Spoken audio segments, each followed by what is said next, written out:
नालासोपाऱ्यातल्या 41 इमारतींवर कारवाईचा बडगा. बेघर झालेल्या नागरिकांना जेवण चादरींचं वाटप. जीवदानी मंदिर ट्रस्ट आणि बहुजन विकास आघाडीकडून मदत.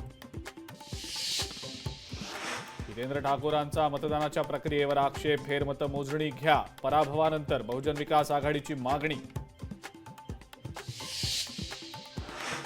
काळजीवाहू मुख्यमंत्री एकनाथ शिंदे साताऱ्यातल्या दरेगावी. शिंदे 2 दिवसांसाठी दरेगावी राहणार. हिम्मत असेल तर बॅलेट पेपरवर निवडणुका घ्या. मी आज राजीनामा देतो. जितेंद्र आव्हाडांचं आव्हान.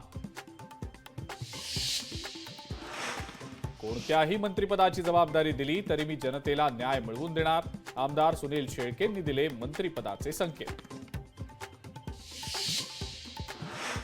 बाबा आढाव यांचं लोकशाही वाचवण्यासाठी आंदोलन. भाजप सरकार असल्यानं अण्णा हजारेंकडनं आंदोलन नाही. रोहित पवारांचा अण्णा हजारेंना टोला.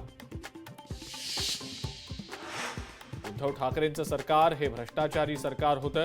महाविकास आघाडीचे गृहमंत्री 100 कोटींची वसुली करत होते. आमदार बबनराव लोणीकरांचा आरोप. विरोधकांना आमच्या फॉर्म्युलावर लक्ष देण्याची गरज नाही. विरोधी पक्षनेता होणार की नाही यावर त्यांनी विचार करावा. उदय सामंतांचा विरोधकांना टोला. पालघरमधल्या 4 विधानसभेच्या जागांवर फेरमतमोजणीची मागणी. बहुजन विकास आघाडीकडनं फेरमतमोजणीची होतीये मागणी.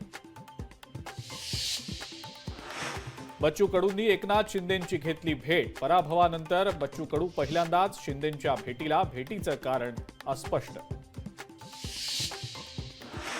आताची निवडणूक लोकशाहीला मारक. येत्या पालिका निवडणुका बॅलेट पेपरवर झाल्या पाहिजेत. विश्वजित कदमांची मागणी.